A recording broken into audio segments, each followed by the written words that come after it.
बच्चों, आप जानती हैं कि पेड़ पौधों में प्रकाश संश्लेषण की क्रिया होती है, जिसके द्वारा वे अपना भोजन बनाते हैं और इसलिए इन्हें उत्पादक या प्रोड्यूसर कहा जाता है। कितनी विविधता होती है ना इन पेड़ पौधों में। कुछ पेड़ पौधे फूल वाले होते हैं, कुछ फल वाले होते हैं। अलग अलग आवास में ये पेड़ पौधे रहते हैं, अलग अलग प्रकृति और अलग अलग स्वभाव के। तो क्या इतनी विविधता होने के बावजूद इन पेड़ पौधों को एक ही वर्ग में रखकर इनका अध्ययन करना इतना आसान था? बिल्कुल नहीं। इसलिए इन पेड़ पौधों को इनके गुणों के आधार पर अलग अलग वर्ग में रखा गया, ताकि इसका अध्ययन हम सरलता से कर सके। अब हम बात करते हैं R.H. विटेकर की, जिन्होंने 1969 में 5 जगत वर्गीकरण के बारे में बताया और इन्होंने जीवों को 5 जगत मोनेरा, जगत प्रोटिस्टा, जगत फंजाई, जगत प्लांटी और जगत एनिमिलिया में विभाजित किया। तो बच्चों, आज हम जगत प्लांटी, प्लांट किंगडम या वनस्पति जगत के बारे में विस्तार से पढ़ेंगे। इस वनस्पति जगत में भी समय अनुसार काफी परिवर्तन हुआ है। जैसे पहले जगत मोनेरा, जगत प्रोटिस्टा और फंजाई जगत के जितने भी सदस्य थे, इन्हें वनस्पति जगत में इनके कोशिका भित्ति के आधार पर वनस्पति जगत में रखा गया था, क्योंकि हम जानते हैं कि पादप कोशिका में कोशिका भित्ति पाई जाती है। इसलिए इन सभी सदस्यों को वनस्पति जगत में रखा गया। लेकिन जब इस पर अध्ययन हुआ तो कोशिका भित्ति की प्रकृति के बारे में पता चला। तो जैसे अगर हम फंजाई की बात करें तो फंजाई की कोशिका भित्ति काइटिन की बनी होती है, जबकि पादप कोशिका जो होती है ये सेलुलोज की बनी होती है। तो प्रकृति अलग अलग होने के कारण फिर इन जीवों को अलग अलग वर्ग में रखा गया। इसी प्रकार से ब्लू ग्रीन एल्गी, नील हरित शैवाल या जिसे हम साइनोबैक्टीरिया कहते हैं, ये शैवाल नहीं है, ये एक बैक्टीरिया है। इसलिए इसे अब जगत मोनेरा में रखा गया है। तो इस प्रकार जीवों में उनकी समानताओं और असमानताओं के आधार पर अलग समूह और उपसमूह में बांटा जाता है और इसे ही हम वर्गीकरण कहते हैं। और ये वर्गीकरण प्राचीन समय से होते आ रहा है। अगर हम वर्गीकरण के प्रकारों पर एक नज़र डालते हैं, जैसे पहला जो वर्गीकरण है वो है कृत्रिम वर्गीकरण, जिसे लीनियस ने दिया था। इसे हम आर्टिफिशियल क्लासिफिकेशन भी कहते हैं।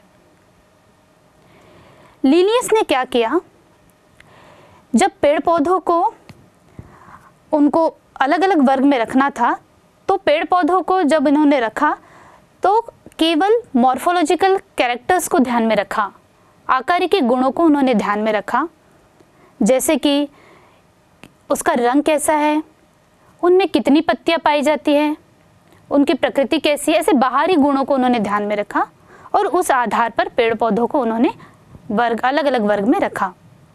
साथ ही इन्होंने कायिक गुणों और लैंगिक गुणों के आधार पर भी जीवों को बांटा।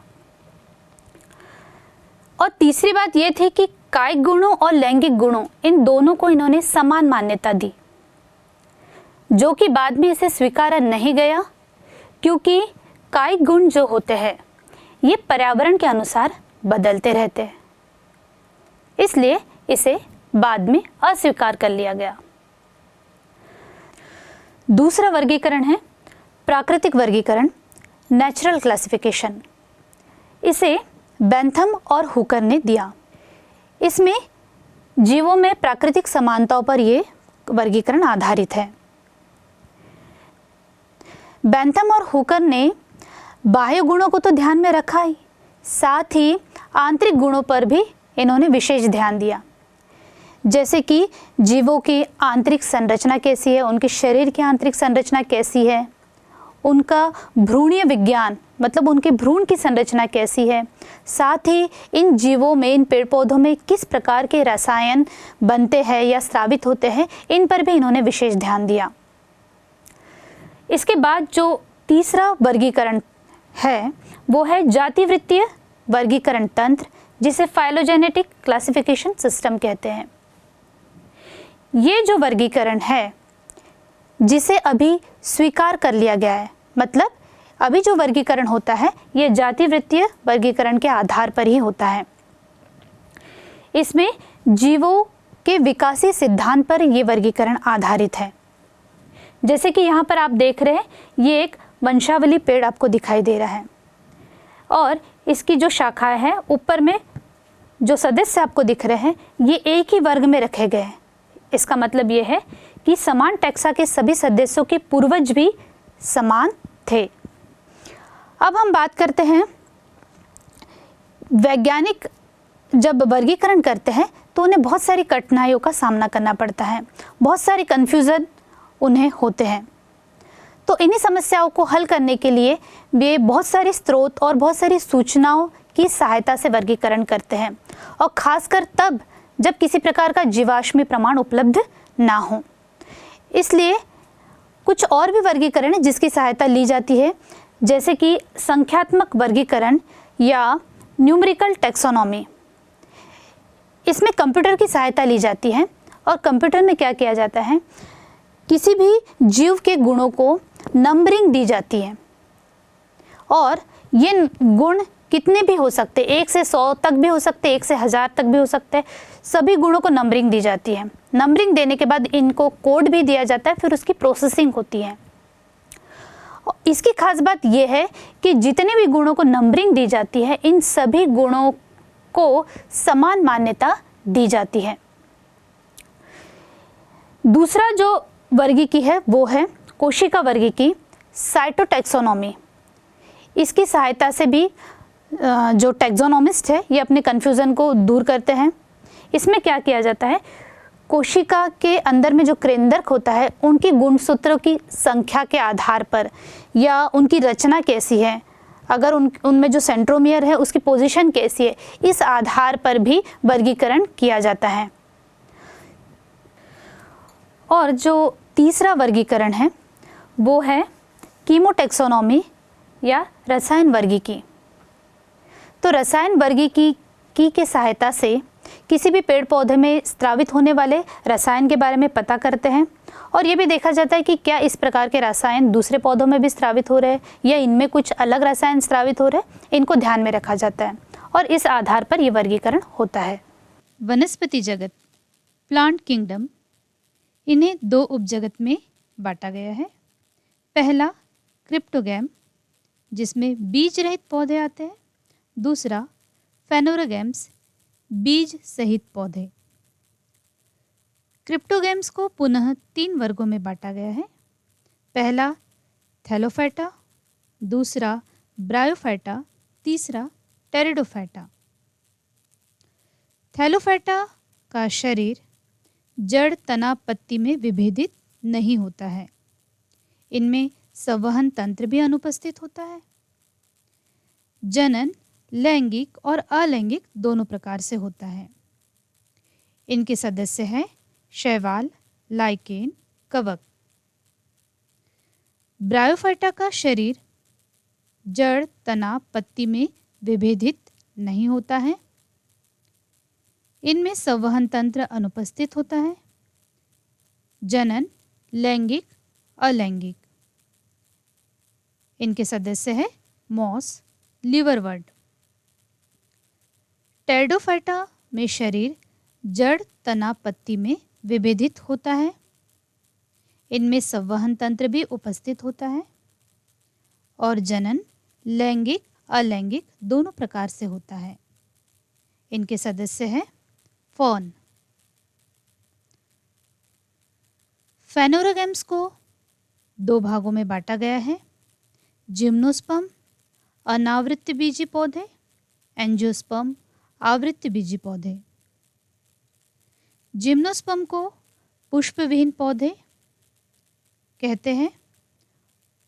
इनमें बीज नेकेड या खुले होते हैं। एंजियोस्पर्म को पुष्प पौधे कहते हैं और बीज फल के अंदर में उपस्थित होता है।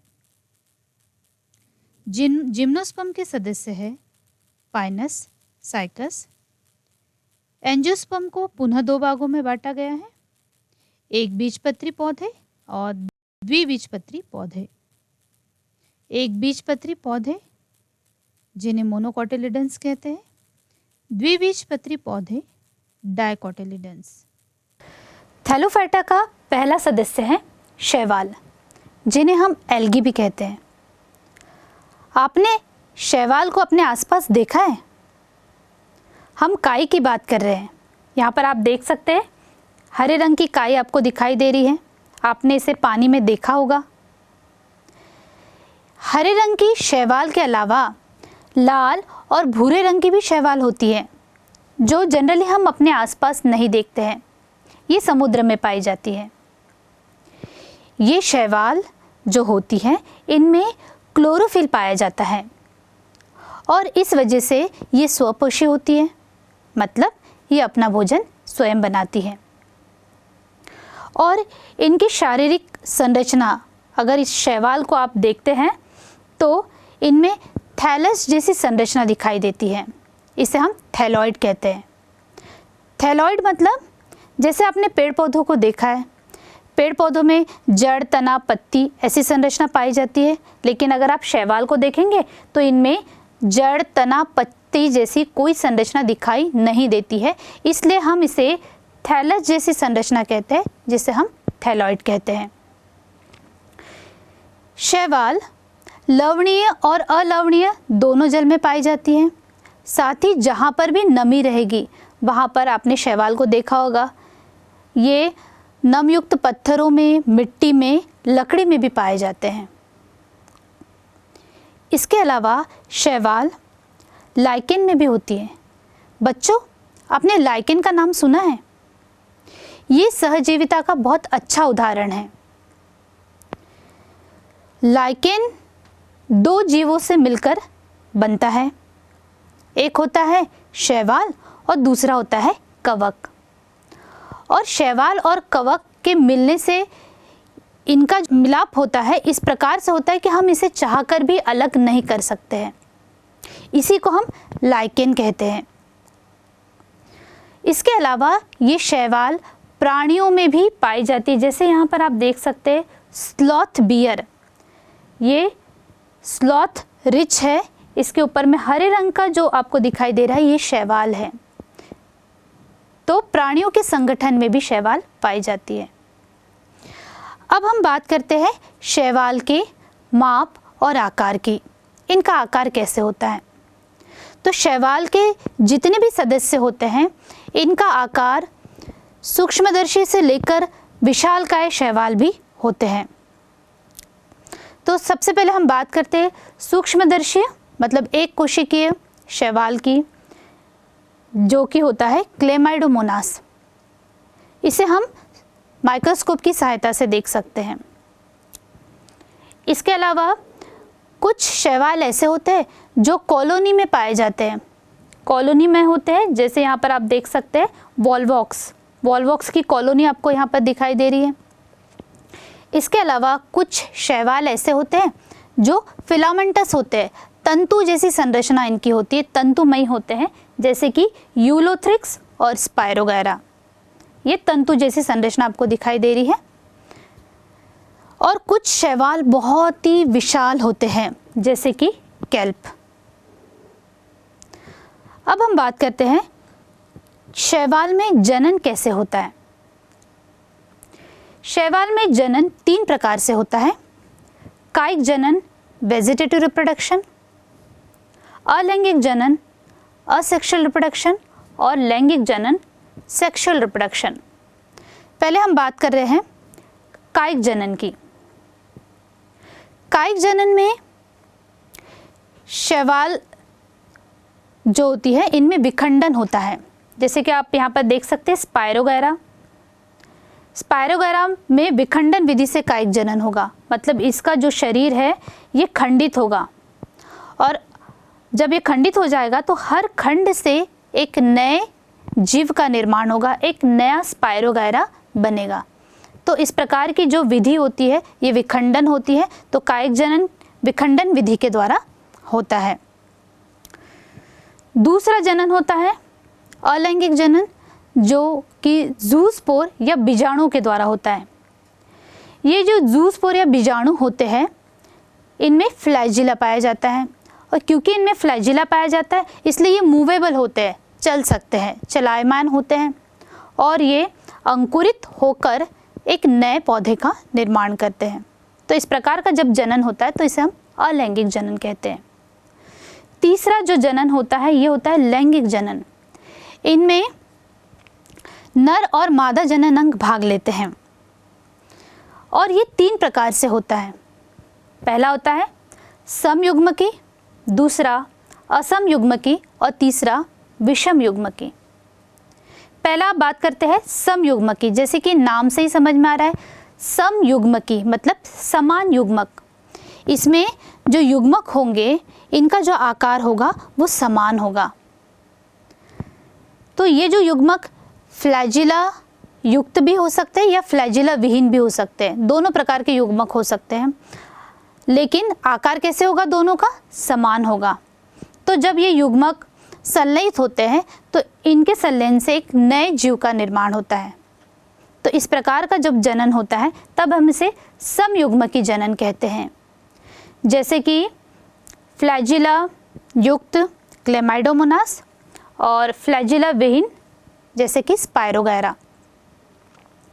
दूसरा होता है असमयुग्मकी जनन। इस प्रकार के जनन में जो युग्मक होते हैं ये असमान आकार के होते हैं, मतलब बड़ा या छोटा आकार के ये हो सकते हैं, और ये दोनों के संलयन से फिर नए जीव का निर्माण होता है। तो इस प्रकार का जो जनन होता है ये असमयुग्मकी जनन कहलाता है। जैसे कि क्लेमाइडोमोनास की कुछ स्पीशीज में इस प्रकार का जनन दिखाई देता है। तीसरा होता है विषम युग्मकी। विषम मतलब अलग अलग, ठीक है। तो इसमें मादा जनन अंग जो होता है ये आकार में काफ़ी बड़ा होता है और स्थैनिक होता है, मतलब ये स्थिर रहता है एक जगह पे ये स्थिर रहेगा क्योंकि इनमें फ्लैजिला नहीं पाए जाते हैं। और जो नर जनन अंग होगा ये छोटा होगा आकार में और इनमें फ्लैजिला पाए जाते हैं, और फ्लैजिला पाए जाते हैं तो ये चलायमान होगा, और ये नर जनन अंग जब मादा जनन अंग से संलयित होगा तब एक नए जीव का निर्माण होगा। तब इस प्रकार का जो जनन होता है इसे हम विषम युग्मकी जनन कहते हैं। इसके उदाहरण है वॉल्वॉक्स, फ्यूकस। बच्चों आप जानते हैं कि ये शैवाल जो होती है हमारे लिए बहुत उपयोगी है। कैसे? आइए नज़र डालते हैं इनके आर्थिक महत्व पर।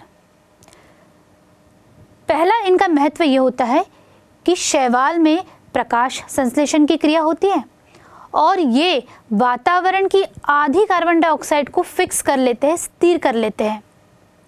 और क्योंकि इनमें प्रकाश संश्लेषण की क्रिया हो रही है तो इसमें ऑक्सीजन भी बनेगी। तो ऑक्सीजन का जो लेवल है इसे बढ़ाने में ये शैवाल हमारी बहुत सहायता करते हैं। दूसरा इसका जो उपयोग है वो प्राथमिक उत्पादक की तरह कार्य करते हैं, क्योंकि ये प्राइमरी प्रोड्यूसर है, ये अपना भोजन स्वयं बना रहे हैं और इसके ऊपर दूसरे जलीय जीव निर्भर रहते हैं। किस लिए? भोजन के लिए। तो इस प्रकार से एक खाद्य श्रृंखला बन जाती है। तो जलीय जीवों का ये आधार होते हैं शैवाल। इसका जो तीसरा उपयोग है वो ये है कि समुद्र में लगभग 70% शैवाल पाई जाती है स्पीशीज़, जिनमें से कुछ स्पीशीज़ जो होती है वो भोजन के रूप में बहुत अधिक उपयोगी होती है, जैसे कि पोरफायरा, लैमिनेरिया, सरगासम। ये कुछ ऐसी स्पीशीज़ है शैवाल की जिसका उपयोग हम खाने के रूप में करते हैं। चौथा इसका उपयोग है जेलेडियम और ग्लेसरेलिया जैसी शैवाल की कुछ स्पीशीज़ है जिससे अगार बनता है। ये अगार आप देख रहे हैं और इस अगार से आइसक्रीम और जेलीज बनाई जाती है जो आपको बहुत पसंद होती है। इसके अलावा इस अगार का उपयोग बायोटेक्नोलॉजी या माइक्रोबायोलॉजी के कुछ एक्सपेरिमेंट प्रयोग होते हैं जिनमें जीवाणुओं को ग्रो करना होता है, तो सूक्ष्मजीवों के संवर्धन में भी इस अगार का उपयोग होता है। कुछ एल्गी ऐसी होती है जिनमें प्रोटीन की बहुत अधिक मात्रा पाई जाती है, जैसे कि क्लोरेला और स्पिरुलिना। ये एक कोशिकीय शैवाल है और क्योंकि इनमें प्रोटीन बहुत अधिक मात्रा में पाया जाता है, इसलिए अंतरिक्ष यात्री खास तौर पर इस प्रकार के शैवाल का उपयोग भोजन के रूप में करते हैं। इसके अलावा कुछ भूरे और लाल रंग के शैवाल होते हैं जिससे कैरागीन और एल्जिन का अधिक उत्पादन होता है। तो इसका व्यावसायिक उपयोग है क्योंकि इस प्रकार की जो एल्गी होती हैं इनमें वाटर होल्डिंग कैपेसिटी बहुत अधिक होती है, जिस वजह से इनका बहुत अधिक उपयोग किया जाता है। शैवाल। शैवाल को 3 प्रमुख भागों में विभक्त किया गया है। पहला क्लोरोफाइसी, दूसरा फियोफाइसी, तीसरा रोडोफाइसी। आइए इन तीनों को एक तालिका की सहायता से समझने का प्रयास करते हैं। पहला डिवीजन है क्लोरोफाइसी।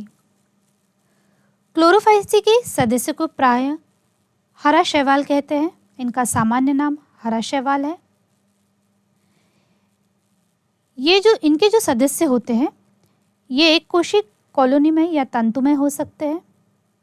इनमें प्रमुख वर्णक क्लोरोफिल ए और बी पाया जाता है और क्लोरोफिल ए और बी के प्रभावी होने के कारण इनका रंग हरी घास की तरह होता है और ये वर्णक सुस्पष्ट क्लोरोप्लास्ट में होते हैं। क्लोरोप्लास्ट भी अलग अलग आकार का होता है और क्लोरोप्लास्ट में एक से अधिक पायरोनाइड होते हैं। इनमें भोजन स्टार्च के रूप में और कुछ शैवाल में तेल बूंदक के रूप में संचित रहता है। इनमें कोशिका भित्ति पाई जाती है। कोशिका भित्ति प्रायः कठोर होती है जिसकी भीतरी सतह सेलुलोज की बनी होती है तथा बाहरी सतह पैक्टोज की होती है। इनमें फ्लैजिला पाए जाते हैं जिनकी संख्या 2 से 8 के बीच हो सकती है और फ्लैजिला समान होते हैं और ये शीर्ष पर उपस्थित रहते हैं। क्लोरोफाइसी के प्राय सभी सदस्य अलवण जल, लवणीय जल, खारे जल तीनों जल में पाए जाते हैं। क्लोरोफाइसी के अंतर्गत जो सदस्य आते हैं इनके उदाहरण हैं क्लेमाइडोमोनास, वॉल्वॉक्स, यूलोथ्रिक्स, स्पायरोगैरा और कारा। अब हम बात करते हैं फियोफाइसी की। दूसरा डिवीजन है फियोफाइसी। इसे सामान्यतः भूरे शैवाल के नाम से जानते हैं। इनमें प्रमुख वर्णक क्लोरोफिल ए, सी, कैरोटोनाइड तथा ज़ेंथोफिल होता है। इनका रंग जैतूनी हरे से लेकर भूरे के विभिन्न शेड तक हो सकता है। ये शेड ज़ेंथोफिल वर्णक फ्यूकोजेंथिन की मात्रा पर निर्भर करते हैं। इनमें भोजन जटिल कार्बोहाइड्रेट के रूप में संचित होता है। ये भोजन लैमिनेरिन अथवा मैनिटोल के रूप में हो सकता है।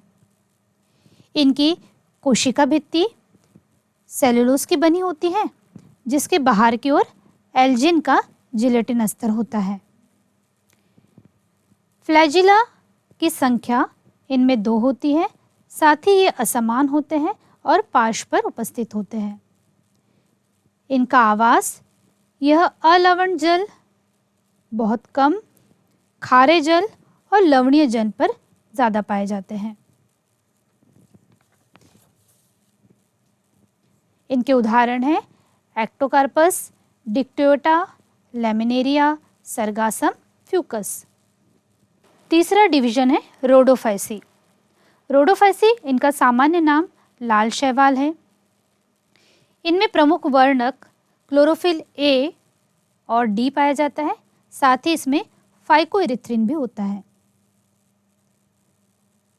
इनका लाल रंग लाल वर्णक आर फाइक्रोइरिथ्रिन के कारण है। इनमें भोजन फ्लोरिडियन स्टार्च के रूप में संचित होता है और ये जो स्टार्च की संरचना होती है ये अमाइलो प्रोटीन और ग्लाइकोजन की तरह ही होती है। इनकी कोशिका भित्ति सेल्यूलोज की बनी होती है और फ्लैजिला इसमें अनुपस्थित होता है। इनके कुछ सदस्य अलवण जल में पाए जाते हैं और ज़्यादातर सदस्य खारे जल और लवण जल में पाए जाते हैं। इसके कुछ उदाहरण हैं पॉलीसाइफोनिया, ग्लेसिलेरिया, पोरफायरा तथा जिलेडियम।